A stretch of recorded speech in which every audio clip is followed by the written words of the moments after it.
talking about chain rule. And so with the chain rule, what we're really going to be talking about is how we can find the derivative of composite functions. So a composite function is when you have one function inside of another function. So like here I have f of g of x. So if I want to find the derivative of that, what I'm going to do is I'm going to find the derivative of the outside function, and then I'm going to multiply it by the derivative of the inside function. So my outside function is f of x, my inside function is g of x. So I'm going to write that as f prime of g of x, and then I'm going to multiply that by g prime of x. So what I did is I took the derivative of the outside function, kept the inside, and I multiplied it by the derivative of the inside. So we're going to find derivative of the outside, multiply by the derivative of the inside. Okay? And in terms of simplifying, I just want all coefficients out front.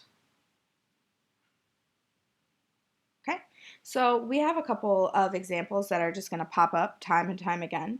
And so one of those examples is if we have trig functions. So the outside function here is sine, the inside function is g of x. So we're going to take the derivative of the outside function, which is cosine. We keep the inside the same.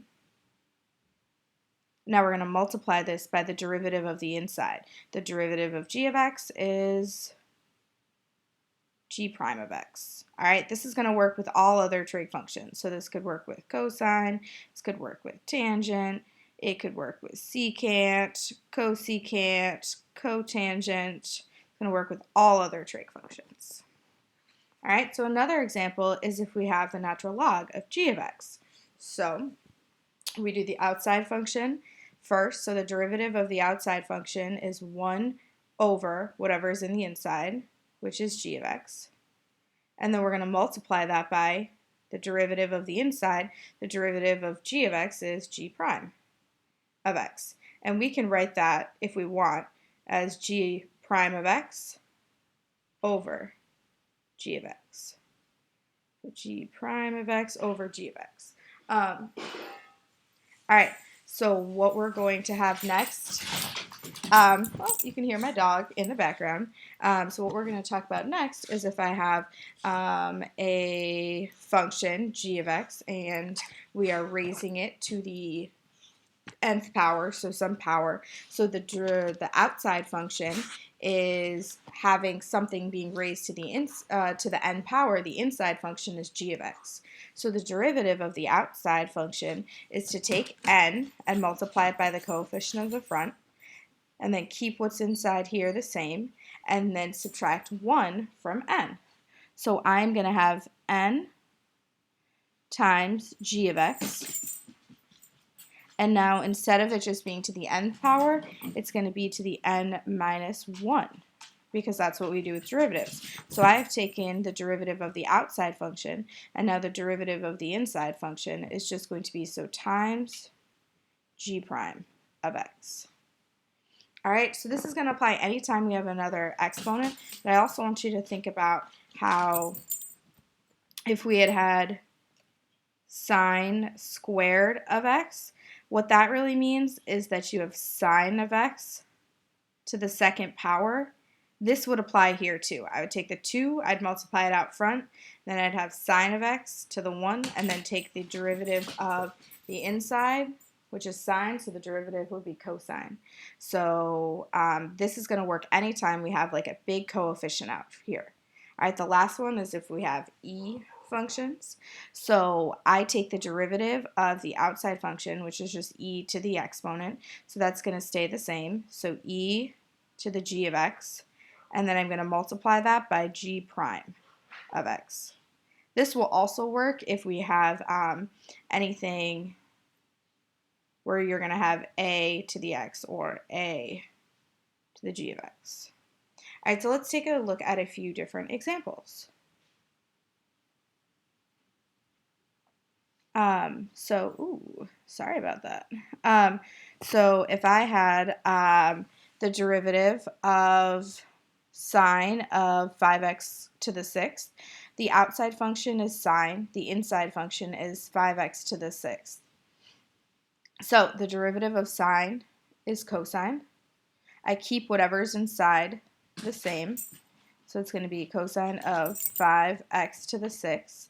And then I'm going to multiply that by 6x to the 5th because that is the derivative of the inside. So the only rearranging that I want here is that I want my coefficients out front. So it's going to be 6x to the 5th times cosine of 5x to the 6th. All right, so that's the first one.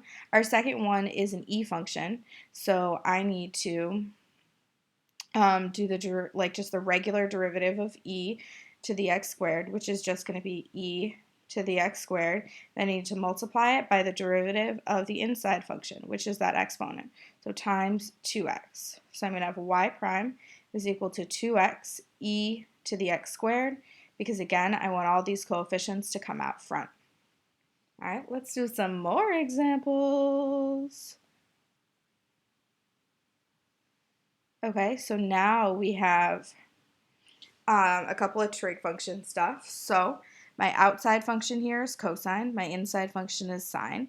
So I'm going to take the derivative of my outside function. So the derivative of cosine is sine. I keep whatever is in the inside, which is sine of x. I'm going to need to multiply by the derivative of the inside. The inside is sine of x, so the derivative will be cosine of x. All right, so I'm going to keep my answer just like this. It kind of looks like I crossed it out, so I'll get rid of that line. All right, so we have another one. So this one is a little bit different because it is saying that sine of x plus cosine of x, all of that right there is to the 5th power. So I'm going to take this. So what I need to do is take the derivative of the inside, or derivative of the outside first. So the outside is really some function to the 5th power, which means like if I were finding the derivative of x to the 5th, that would be 5x to the 4th. So really like we have something that's to the 5th power. So we need to do this. So I am going to take this 5, put it out front. So I have 5. And in parentheses, and it's important that I have those parentheses, I have 5 sine of x plus cosine of x. And now all of that is to the 4th power. And now I'm going to multiply it by the derivative of the inside. So the derivative of sine is cosine of x, and the derivative of cosine of x is negative sine of x. So times, and I can put this in parentheses, cosine of x minus sine of x. So that right there is going to be my derivative. I don't need to like move anything around. All right, so we have 2 more examples. Okay, so this one is similar to the last one. I have some function, and all of that is to the 2nd power. So I need to take 2, multiply it by whatever is out front, which is the 1. So I'm going to have my derivative is going to be 2 times, all the stuff stays the same, 3x squared minus 5x plus 2. Now all of that is to the 1 power. And then I would then multiply that by the derivative of the inside. The derivative of the inside here is going to be times 6x minus 5. I must put these in parentheses because I'm multiplying this entire thing by 6x minus 5. So I'm just going to keep it just as it is, but 2 times 3x squared minus 5x plus 2. And we're multiplying that by 6x minus 5. You must have parentheses back here. You could distribute all this out, but it is certainly not something you're going to do unless it's a multiple choice question and you're looking for an equivalent form. All right, I'm going to put this one down here. So we have the derivative of 5 to the 3x squared plus 1. So the derivative of just a to the x is a to the x times the ln of a. So it'll be 5 to the 3x squared plus 1 times ln of 5. So that's what the derivative of like just the basic of the outside function is. Now the inside function is this right here. So we have 3x squared plus 1. So the inside function then is going to be times 6x because that's the derivative of 3x squared plus 1. So I would probably rewrite this. So I have coefficients out front. So I'm going to have 6x times ln of 5 and then times 5 to the 3x squared plus 1. All right, so those are some of our chain rule problems. So make sure that we're just understanding I am always taking the derivative of the outside function and then multiplying it by the derivative of the inside function.